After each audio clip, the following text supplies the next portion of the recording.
Welcome to First Reading, the Old Testament lectionary podcast for learners, for preachers, for teachers everywhere in the world. My name is Paul Essa. I'm a PhD student in Old Testament Hebrew Bible at Yale University. And I'm Rosie Candethal, an assistant professor of Hebrew Bible at Wake Forest University. Our co-hosts, Rachel Wren and Tim McNinch, will not be here with us on this episode, but as usual, we are here and able and willing. So we've got preaching insights for Sunday, November 10th, on Ruth chapter 3, verses 1 through 5, and Ruth chapter 4, verses 13 to 17. So Paul, where are you taking us with this beautiful and somewhat full passage?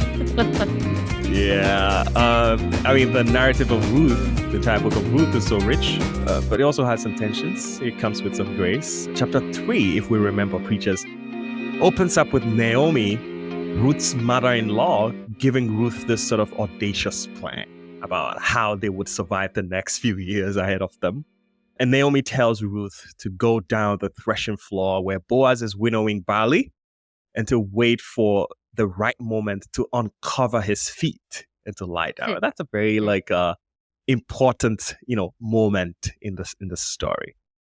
And so by the time we reach chapter 4, verse 13 through 17, the story wraps up with redemption. Yay! Something good is happening finally, right? Yeah. Where Boaz, as part of this really unique redemptive process, marries Ruth.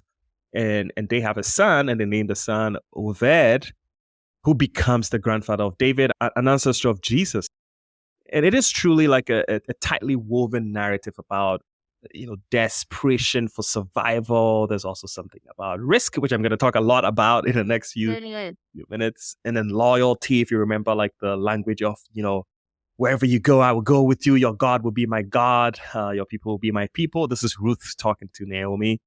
And then there's also divine providence, as we will see here in chapter 3. So it is an interesting passage, and I like the way you describe it as like beautiful but somewhat bold. Focus on the bold, right? Because I'm glad you're going to talk more about risk. Because the threshing floor scene, for many of our students and congregants, right, what is actually happening there is a bit of a question, right? So you kind of highlighted the idea that uncovering his feet may be a euphemism for something that's going on the threshing floor that the biblical narrator is kind of being careful to circumscribe.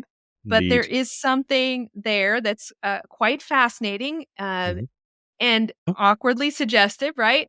So how does the culture of, you've mentioned Levirate marriage, right? This kind of practice of marrying the widow to keep the land and family intact. Yep. How does that nuance this whole euphemism of uncovering his feet? Really good question. I think that's where a lot of the meat and bones of this particular, passage actually lie. And the language here, as you note, is delicate. It's suggestive, but it's also deeply significant. And as you know, preachers' levirate marriage was a custom designed to protect widows and to continue a family's lineage by requiring the nearest male relative to marry the deceased man's widow and to protect her. There's some darker sides to it, but this is what the basic sense is, right? What is interesting is that Ruth's situation is slightly tricky because Boaz, the man that he petitions, is not technically obligated under levirate marriage to do this thing, to do this redeeming thing.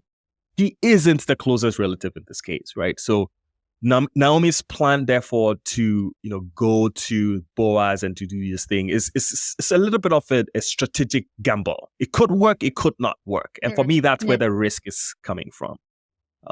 But Ruth is effectively making a demand of Boaz, not just asking for protection, but for some kind of a kind voluntary redemption.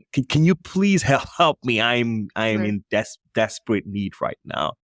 So while the uncovering his feet, the language at night, could carry some sexual, subtle, seductive, undertones. It's not necessarily seduction, I would say. Rather, it's a symbolic gesture. It's a plea for Boaz to cover her, Ruth, with his protection and to take on this whole role of a Goel in a Hebrew, which is the kingsman redeemer, the next in line to help sustain a dead person's inheritance and name and progeny, right? So by uncovering his faith, Ruth signals for me like vulnerability, and she initiates a request for Boaz to act honorably. It's bold because it pushes him, Boaz, into a decision that he has to make. And we see that decision in the passage where he has to consider whether he is going to redeem her or he is going to leave her exposed without covering, without help. Right. I'm really glad that you're kind of exposing the power differential here as well, right? Because Mm-hmm. you're underscoring the idea that there's risk on both sides, right? Mm-hmm. To take this on. Ruth Mm-hmm. is a Moabite woman. There have Mm-hmm. been accusations in the biblical text up to this point about their sexual kind of proclivities already, Yep. right? And we'll see that elsewhere in the biblical narrative. The Yep. foreign woman Mm-hmm. is often one who is both vulnerable in this passage because she's a widow and in need, Yeah. um, but also vulnerable to the accusation of being the foreign woman that tries to seduce the Israelite man, right? So Yeah. the idea that Boaz could leave her out to dry is very real, right? And Mm-hmm. in fact, in the passage, the way that it kind of wraps up, Boaz is very aware of the fact that no one should see her Mm-hmm. in the morning, right? So he's Mm-hmm. quite careful to kind of, then give her grain. Mm-hmm. It leaves open what might have happened overnight, but they are quite aware Mm-hmm. of the risk of what could happen if Ruth is discovered on the floor, having spent the night there, right? Mm. And it was not unusual, right, for widows to have to support themselves with prostitution. Yeah. So the risk that Naomi and Ruth take, right? Not so much a risk on Naomi's part, right? She Yeah. kind of asks Ruth to Mm-hmm. do this, as you say, for survival, right? If it works, great. If it doesn't, well, it could end very badly for Ruth. Mm-hmm. Um, so Mm. she's really, as you say, putting herself at the mercy of Boaz's character. Oh, indeed. I think think of a woman showing up alone on a threshing floor at night. Right. It could be misread. She could easily be rejected. Like, there's so many things can happen, right? But Boaz responds with kindness and Mm, calls Ruth a woman of noble character, right? mm, His response acknowledges the dignity in her act rather than shaming her and exploiting her, recognizing that she was there and she meant good for her mother-in-law, Naomi, as well, right? So by the time we get to 4 verse 13 through 17, we see the fruit of this risky, vulnerable act or mm. choice that Ruth makes. In that Boaz marries Ruth, and together they have a son, Obed. And what's striking here is how the focus shifts from Ruth to Naomi towards the end, right? And Mhm. and, and the women of the town proclaim, Naomi has a son. I think it's 4:17. The story here, speaks to me in ways that remind me that this is just not about an individual fulfillment. It's about Mm. restoring a broken people, a broken lineage, a broken community through a bold act of faithfulness and of kindness, both on the side of Boaz and Ruth, I should say. So here you're kind of focusing on the beauty in the passage, right? Mm-hmm. Although we've kind of come through maybe a hairy bit here, it Mm-hmm. seems to end well in this arc, right? From uncertainty to restoration, and not just an individual fulfillment of something, but Ruth has really acted sacrificially.